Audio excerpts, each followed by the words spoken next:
4 দিনের সফরে উত্তরবঙ্গ যাচ্ছেন তারেক রহমান। সার্বিক নিরাপত্তা চেয়ে অন্তর্বর্তী সরকারের কাছে বিএনপির চিঠি।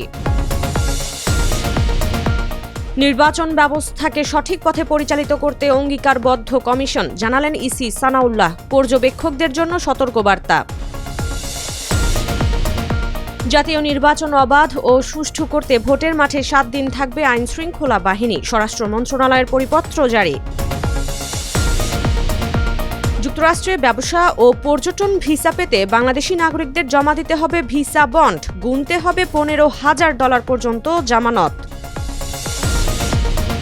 আইসিসির আলটিমেটাম সংক্রান্ত খবর ভিত্তিহীন দাবি বিসিবির, ক্রীড়া উপদেষ্টার সঙ্গে সাক্ষাতে সংস্থার সভাপতি। স্বাগত জানাচ্ছি দ্য বিজনেস স্ট্যান্ডার্ডের নিয়মিত আয়োজন টিবিএস রাত 8টার সংবাদে। সঙ্গে আছি তামান্না খন্দকার। দেখছিলেন সংবাদ শিরোনাম, এবার বিস্তারিত। যেখানেই নিরাপদ লেনদেন সেখানেই টেলিক্যাশ। টেলিক্যাশ, নিরাপদ লেনদেন নিমিষেই। উত্তরাঞ্চলের 9টি জেলা সফর করবেন বিএনপির ভারপ্রাপ্ত চেয়ারম্যান তারেক রহমান। এই সফর ঘিরে 11 থেকে 14 জানুয়ারি পর্যন্ত সার্বিক নিরাপত্তা চেয়ে সরকারের কাছে চিঠি দিয়েছে বিএনপি। 7 জানুয়ারি বিএনপির চেয়ারপারসনের কার্যালয় থেকে সরকারকে দেওয়া এক সংবাদ বিজ্ঞপ্তিতে জানানো হয়, নিহত জুলাই যোদ্ধা ও দীর্ঘ গণতান্ত্রিক আন্দোলনে শহীদদের কবর জিয়ারত এবং বিএনপির চেয়ারপারসন খালেদা জিয়ার বিদেহী আত্মার মাগফেরাত কামনা করে আয়োজিত দোয়া অনুষ্ঠানে অংশগ্রহণের জন্য এই সফরের আয়োজন করা হয়েছে। সফরে নির্বাচন কমিশনের ঘোষিত নির্বাচনী আচরণবিধি পুরোপুরি অনুসরণ করবেন তারেক রহমান। কোনোভাবেই আচরণবিধি লঙ্ঘন না করার প্রতিশ্রুতিও দেওয়া হয়েছে এই বিজ্ঞপ্তিতে। ধারাবাহিক সংস্কারের মাধ্যমে দেশের নির্বাচন ব্যবস্থাকে সঠিক পথে এগিয়ে নিতে নির্বাচন কমিশন অঙ্গীকারবদ্ধ। সেই লক্ষ্য বাস্তবায়নে একনিষ্ঠভাবে কাজ করে যাচ্ছে কমিশন। 7 জানুয়ারি রাজধানীর আগারগাঁওয়ে নতুন একটি নির্বাচন প্রকল্পের উদ্বোধন অনুষ্ঠানে এই কথা বলেন নির্বাচন কমিশনার অবসরপ্রাপ্ত ব্রিগেডিয়ার জেনারেল আবুল ফজল মোহাম্মদ সানাউল্লাহ। এই সময় ত্রয়োদশ জাতীয় সংসদ নির্বাচনে পর্যবেক্ষকদেরকে আবেগ নিয়ন্ত্রণের বিষয়ে বিশেষভাবে সতর্ক করেন তিনি। নাগরিক পর্যবেক্ষকদেরকে নির্বাচন কমিশনের তৃতীয় চক্ষু উল্লেখ করে নির্বাচন কমিশনার বলেন, পর্যবেক্ষকদের জন্য বয়সীমা 21 বছর নির্ধারণ করা হয়েছে। অল্প বয়সী পর্যবেক্ষকদের আবেগ নিয়ন্ত্রণের বিষয়ে বিশেষভাবে সতর্ক থাকতে হবে। বিগত 3 নির্বাচনে যেসব নাগরিক পর্যবেক্ষক সংস্থা দায়িত্ব যথাযথভাবে পালন করতে পারেনি তাদের পর্যবেক্ষক হিসেবে নিবন্ধন দেওয়া হয়নি বলেও জানান তিনি। ত্রয়োদশ জাতীয় সংসদ নির্বাচন অবাধ, সুষ্ঠু ও শান্তিপূর্ণভাবে সম্পন্ন করতে ভোটের মাঠে 7 দিন আইনশৃঙ্খলা রক্ষাকারী বাহিনী মোতায়েন রাখার সিদ্ধান্ত নিয়েছে সরকার। 7 জানুয়ারি স্বরাষ্ট্র মন্ত্রণালয়ের রাজনৈতিক 6 শাখা থেকে জারি করা এক পরিপত্রে দেওয়া হয় এই নির্দেশনা।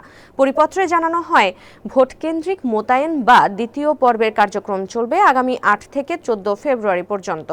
যাতায়াত সময় সহ এই 7 দিন সেনা, নৌ ও বিমান বাহিনী, বিজিবি, কোস্টগার্ড, র্যাব, পুলিশ ও আনসার ব্যাটালিয়ন নির্বাচনী এলাকায় শান্তি শৃঙ্খলা রক্ষায় মোবাইল ও স্ট্রাইকিং ফোর্স হিসেবে দায়িত্ব পালন করবে।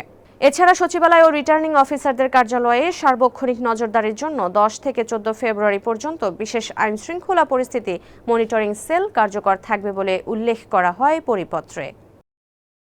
যুক্তরাষ্ট্রে প্রবেশের আবেদনের ক্ষেত্রে যেসব দেশের নাগরিকদের অবশ্যই $15,000 পর্যন্ত ভিসা বন্ড বা জামানত দিতে হবে, সে দেশগুলোর তালিকা প্রায় 3 গুণ বাড়িয়েছে ট্রাম্প প্রশাসন।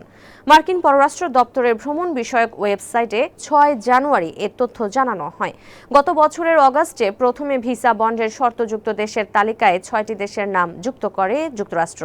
পরে তারা আরও 7টি দেশকে এই তালিকায় যুক্ত করে। সবশেষ 6 জানুয়ারি বাংলাদেশ সহ আরও 25টি দেশের নাম যোগ করে যুক্তরাষ্ট্র। ব্রিটিশ সংবাদ মাধ্যম ইন্ডিপেন্ডেন্টের খবরে বলা হয়, বন্ডের সর্বোচ্চ পরিমাণ হবে $15,000 মার্কিন, বাংলাদেশি মুদ্রায় যা প্রায় 18,35,000 টাকা। নতুন করে যুক্ত হওয়া দেশগুলোর জন্য এ বন্ডের শর্ত কার্যকর হবে 21 জানুয়ারি থেকে। নিরাপত্তা শঙ্কায় ভারতে টি-20 বিশ্বকাপ খেলতে না যাওয়ার সিদ্ধান্ত নিয়ে আইসিসিকে পাঠানো মেইলের জবাব পেয়েছে বিসিবি। এক সংবাদ বিজ্ঞপ্তিতে জানানো হয়, উত্থাপিত উদ্বেগগুলো সমাধানের লক্ষ্যে নিবিড়ভাবে কাজ করার আগ্রহ দেখিয়েছে আইসিসি। আশ্বস্ত করেছে, টুর্নামেন্টের বিস্তারিত নিরাপত্তা পরিকল্পনায় বিসিবির মতামতকে স্বাগত জানানো হবে। এর আগে 6 জানুয়ারি রাতে ক্রিকেট ভিত্তিক ওয়েবসাইট ESPN ক্রিক ইনফো জানায়, টি-20 বিশ্বকাপ খেলতে ভারতেই যেতে হবে বাংলাদেশকে। বিবিসিকে এমন বার্তা দিয়েছে আইসিসি, তবে বিসিবি বলছে এই দাবি সত্য নয়। আইসিসির জবাবের পর করণীয় নির্ধারণে ক্রীড়া উপদেষ্টার সঙ্গে আলোচনা করেছেন বিসিবির নীতি নির্ধারকরা। আবারও আইসিসিকে চিঠি দেওয়ার প্রতিশ্রুতি দিয়েছেন ক্রীড়া উপদেষ্টা আসিফ নজরুল। দর্শক, এই ছিল টিভিএস রাত ৮টার সংবাদে। এতক্ষণ সাথে থাকার জন্য ধন্যবাদ সবাইকে।